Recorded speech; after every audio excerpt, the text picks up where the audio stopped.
the hardest thing for me to go into surgery was like, I'm not gonna be able to pick my son up out of the crib. I was like, that's real. For guys, I always wanted to be a dad.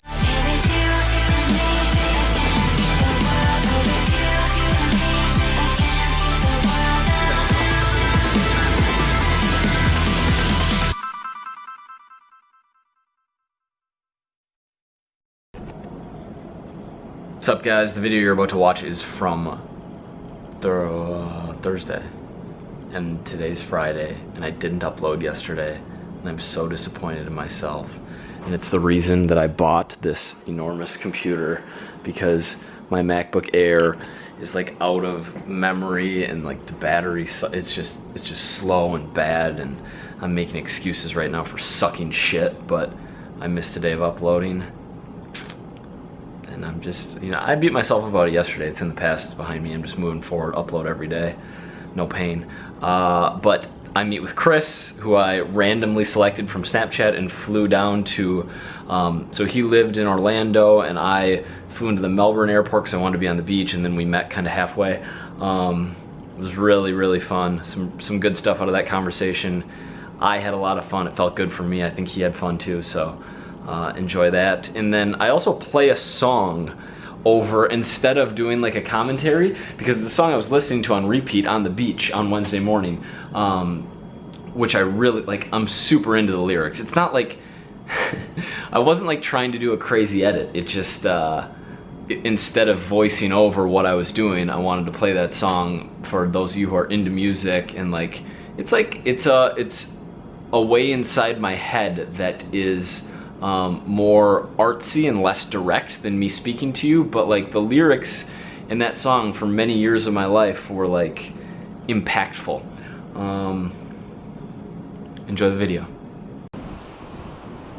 So one question I get a lot when I've talked in the past about listening to podcasts or people or speakers or music particularly that changes my mood and my outlook, I get the question of like, what specifically, like what speakers, what songs.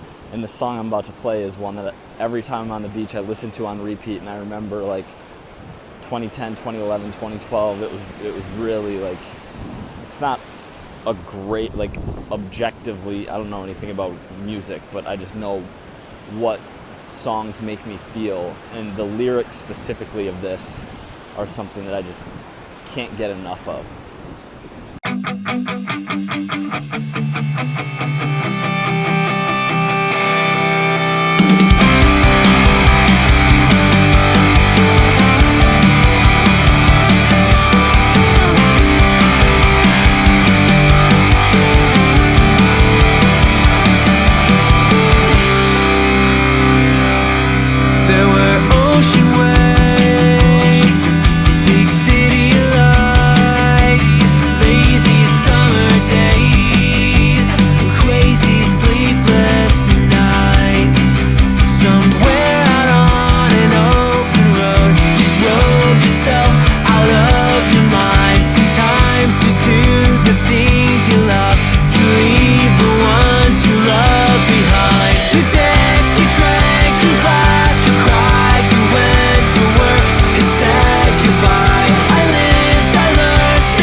They're scaring, let the tongues hang out just too loose for the same old crowd. I could only see your face before my soul's wear down. Somewhere out on an open road, you search until you look inside. Sometimes you gotta see the world to find out what you left behind. You danced, you drank, you laughed, you cried, you went to work and said goodbye.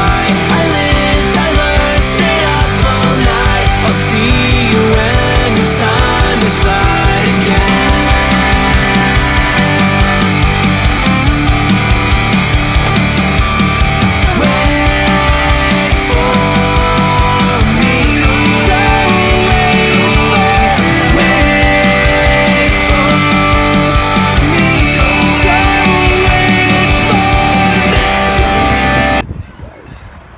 Beach, baby. Cocoa Beach, Florida. Where's our guy at? I'm only 60% sure this is the right restaurant.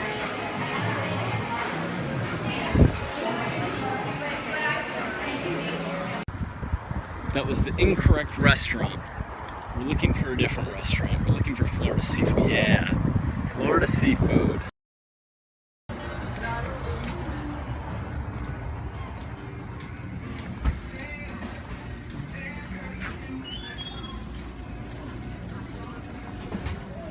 Chris. What's up, brother? What's up, dude? How you Good, doing, man? I'm good. How are you? I'm good. What's happening? Fries, potato, coleslaw, vegetables, rice. Let me get the fresh steamed veggies. Veggies, okay. Yeah, that's healthy. You gotta wonder that. let's go. Come on. All right, guys. Cool. I need those micronutrients. That'll be quick too.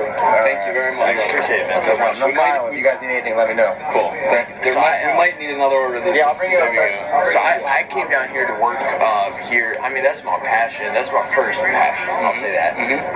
However, I came on as an intern. I came down here 2 months, lived with a random family. 2 months. Cause I mean, you gotta do what you gotta do if you're following your dream. You know that. Yes. So I did that. I had to take on construction to provide. Did I want to do that? No, it was like kind of embarrassing. I'm being real with you. You know what I'm saying? Like, you're working at the church, and then like on the other days you're like with like a whole bunch of dudes like laying concrete. So I started laying concrete, like picking up bags. Strictly for the money. Exactly. Yeah. And like you don't think of like proper like form when you're lifting up concrete. You're not thinking like parallel, back straight, like pick up concrete. You're like no, let me just toss it, get it done. I did that. Boom, herniated disc. But the hardest thing is like I was a new dad. I got a 6-month-old. First time I've wanted to be a dad my whole life. Boy or girl? It's a boy. His name is Vacanti. I'll show you a picture. Like he's awesome. The hardest thing for me to go into surgery was like I'm not gonna be able to pick my son up out of the crib. I was like that's real. For guys always want to be a dad, you only get certain like amounts of time where your son longs for you. You know what I'm saying? And I'm like, I can't been down to get you out of the crib, so I went and did it, and it was humbling, man. To go from like I'm actually making 8 cents in the gym. Like I'm actually getting to a point where people, they glance over when you're this way, like, oh crap. Yeah, like that guy. Like, To like, man, like just this week, I just began to be able to squat 135 10 times. It's humbling, man. It is humbling. So that's what I'm dealing with. The pain is gone, which like usually like on the drive up here, I just be like the yearning for like, please make it stop. So I'm glad the pain is gone, but man, it literally starts from scratch. Slow journey back. Exactly. So, I meant to say, I brought this for you. I know you probably already read it, but just a token of my appreciation. I actually haven't read it. Dude, thank you very much. It's one of those, that you have typical books, So I just want to give that to you. I know you made your journey down here, so I appreciate it. I really do, man. It's a big time for like just a. Also, shout out. This is real. Like this wasn't like scheduled or anything. Like I am a random person that snapped him, and he came down here. So you snap at him, right? Let's go. One question. I'm gonna get to the question. I got so many. So I obviously am a youth guy. I work with middle school, around 60 right now. There's about 120 total youth in my church, pretty large church. I've been like yearning to, along with the spiritual growth for them, a church. Want to do like a trainer type thing for them, physically outside, because at church it's a teaching, the Bible stuff. At a gym, there's a whole other aspect where you can mold their lives. Like at church, teach, pray. At gym, you can yell and motivate, and it just and you need that. Like, exactly. You need to be reminded like that. It's just something about them. Seem like, my student pastor, he's like teaching me, but the gym, he's yelling at me, like motivating me. So I ask you, like, right now, and I know I've read your stuff and seen your stuff. You're always about provide value. Man, how do you go about providing value when you think like at this point I don't have anything to offer? Because I'm starting from scratch with the back. Like I'm not here. You're starting from scratch in what you can do for yourself. think about like an all-time great coach. Okay. Right? Yeah. Like think about Bill Belichick, as much as like, you know, maybe he's scummy and lies, whatever, but like he can't go on the field and dominate. In fact, he couldn't play at all whatsoever right now. That's good. Does that mean he can't like mold that team and take them to the Super Bowl? Come on now. Come on. Does that mean that they don't respect him because he can't? Right? Like, you're coming back. You're on your own journey back from a serious injury, almost being paralyzed, which is inspiring to them. Like, if you share that story, I would disregard that immediately, to be honest. Block it out. Seriously. Absolutely. Can you help them get better? And then what? Like, carve out a couple hours a week where it's like a group of them and you and... Well, so what I was doing before, before Wednesday nights we meet at like 6:30, I had a group of like 4 kids coming over. Their parents drop them off at my house. I had a home gym kind of thing. I literally have the bumper plates and stuff in my car right now. Like, so you know what awesome. I'm saying? Like, so it was just... So you've done some of this? Yeah, I've done some of it, but I'm talking like as a supplemental income type of thing, which that changes the whole aspect of like all of it. So, that's what I'm thinking. Like, how does it change it though? You're afraid that you're not adding enough value to charge for it? Exactly. You are. If they pay it, you are. Okay. The market speaks there. Okay. If none of them want to come and if none of them want to give you money, okay, then maybe there's like a message there. Okay. I mean, I think the message is actually work harder and like find new clients and keep going. But like if they want to pay you for your services and they're enjoying it and they're getting stronger and they're getting better, you deserve what they're giving you. That's a good word. Next thing I would ask you, how does with you coming down here, it's totally, like I said, totally like random. Like, I literally Snapchatted you, and you were like, I saw you snap like a picture of your ticket. I'm like, oh crap! Like I thought it was pre-planned. But I'll be like, you know what I'm saying? Like a lot of us guys see like, oh, he's gonna shout that out. Obviously, he has something lined up. Like, bro, I bought my ticket at the airport. I feel that. So I saw you snap of your ticket. I'm like, oh. Alright, all of a sudden I get a text, I'm like, oh, this is real life kind of thing. So I had asked you, so how does an unknown person get a well-known mentor? That's what I'm gonna ask you, because you stepped into, you interned and paid your dues kind of thing. But it's luck and it's timing. But those are the things you can't control. The things you can control are how much value you add to the person you want to get mentored by. Because I get asked all the time. All right. Yeah. Thank you. Bang. And tacos. Let's get it. You have to add, and the steamed veggies. You have to make the person's life easier. Like, I get asked, do you do mentorships? Can I be a mentee? And like, in my mind, that's more work for me than value. Value being that your work. You need to just like, so like the whole D-Rock Gary story. Like, D-Rock just created a video. It took none of Gary's time. It was really, really good. He made it for him. He gave it to him. My previous video guy did the same thing. He did a pro bono shoot. He gave me all these sick edited photos of me and like some video stuff, and it was like really cool and really helpful to me. So there's that. But then there's, when you go back to me and Roman, there's an element of, do you have your personal finance in order to the point where you can work for free for a period of time, right? Like where like you can drain your savings a little bit while you work your way up to being paid. Were you cool with that? Or was it? Yeah. At first was it a little weird? You're like, no, this is gonna pay off. I never even like, I've been asked that, like, what if it didn't work out, or like, I never once thought that. Yeah. I was only thinking about working as hard as I could and adding as much value for him as I could. How old are you? I'm 29 now. So I moved to New York when I was 20, like right after my 26th birthday. Yeah. Let's go. Yeah. The gains are real. But I would say yes, in a sense, like, I'm not going to be the whole, like, oh, now that you're here, please, kind of thing. Like, well, it's in person, but I've seen, like, you got to recognize that you don't know it all at some point, kind of thing. Like, who's done it? What do you want from a mentor? That's a good question. You're thinking in fitness specifically. For fitness, it's specifically, Because like this pastor sounds like a good dude with that there's aspect. mentors in different like scopes. I would say, for him, it's like spiritual, like insurance kind of thing. Like, hey, this is how you better yourself. But for fitness, like, you know how a lot of guys feel like they have the body type and then they get the mental knowledge. Mm-hmm. Like for me, I feel like I have the mental knowledge, but I'm just trying to catch up physically now. Like it's so weird to me. It's just like dang, how do you feel like you know it all, but then your body gives up on you? What would you change about you from right now to put you in a place where you would feel more confident? Photo shoot ready. Okay, so like what? Just like leaner, more aesthetic? I would get bigger. I would get bigger, cut down, get leaner, where I could. Bro, guess what? What's up? You can always be bigger and you can always be leaner. Okay. Right? Unless you're Mr. Olympia, and even then, like, there's always someone bigger, there's always someone stronger, there's always someone leaner, there's always someone faster. Like, you gotta just start. Yeah. You know how many trainers who aren't shredded kill it online or in the gym just because they're good, because they have another like craft, or just because they outwork people, because they put out more content, because they help more people? Yeah. That's a good word.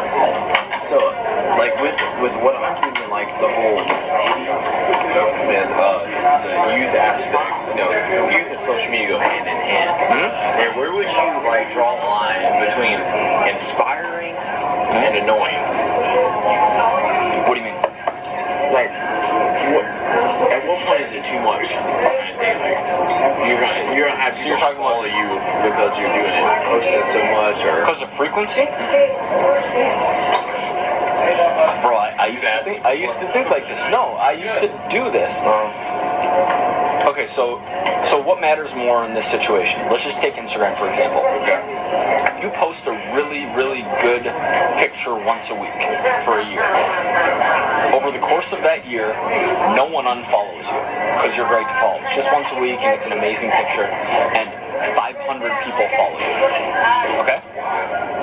Now, what if you post 6 times a day on Instagram, and a lot of people get annoyed, but you also get a lot more reach? So instead of 500 follows and 0 unfollows, you get 70,000 follows and 10,000 unfollows. What's better there? In one situation, everyone's super happy, like it's all grasses and daisies and no one unfollows you. In the other situation, 10,000 people got annoyed by you. But where was the more positive outcome? Yeah. Like, post frequency helps you grow. It's why I'm vlogging every single day for this entire year. Because in the last week, I have like over 1,000 YouTube subs, but I also have probably more unsubs, like 100 or something, than I have in my history on YouTube. The more you can post, the better. Really? And maybe there's yes. Really, really fun hanging out with Chris. My phone died during our meeting, so I'm not sure how much it picked up. I'll have to go back and look. He asked me a lot of questions, and we dug into some of his stuff after, so we'll see how much of that we got. But I just took a shower, which felt really good. It's about 4 o'clock. I'm going to take a nap because, like, when I get less than 7 hours of sleep at night, if I can get like a 14 to 17 minute nap at some point, I fall immediately into REM. Like when you're deprived of REM sleep, as soon as you fall asleep, you fall in a REM state, and that usually happens. So I set my alarm for 20 minutes, and I usually like fall asleep and wake up within the 14 to 17 minute range, turn my alarm off, and I feel fresh and feel ready. So that's what's about to happen. Woke up, 2 minutes 11 seconds left on the timer, which means it was a 17-minute and 49-second nap. It just works. Guys, look at this monster twice-baked potato. It's like 2 of my fists with the broest of bro dinners I've ever been to. It's like a football. Oh yeah. It is like a football. It's like a football. I'm actually gonna hit my calories today. Mahi, some veggies, some rice, and a few loaves of bread. What's up? Tired. Just doing some emails. About to go to sleep. It is 11:19. It was a really good day. It was a really fun day. It was really fun hanging out with Chris and just getting to like give him that experience and just trying to answer his questions in a way that he could relate to, and that I think would give him something to chew on and something to move him into action, because that's what it really is. So much of our problems are a lack of self-belief in taking action, and we don't take action because we lack that self-belief, but we give ourselves that belief.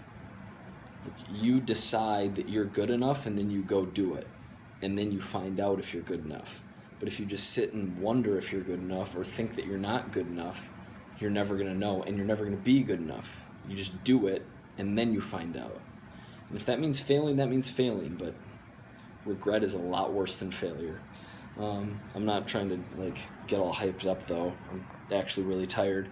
That dinner was super fun. Just a bunch of young dudes who are super funny, and a lot of vibrant personalities, and hustlers, hard workers, smart dudes.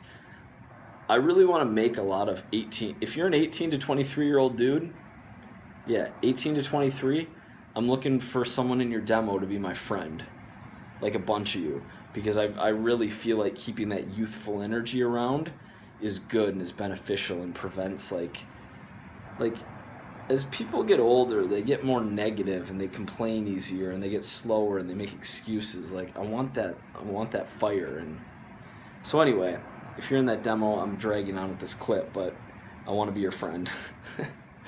Hope you guys have an awesome morning, because we upload in the morning here at Mike Vacanti YouTube, and I'll see you tomorrow.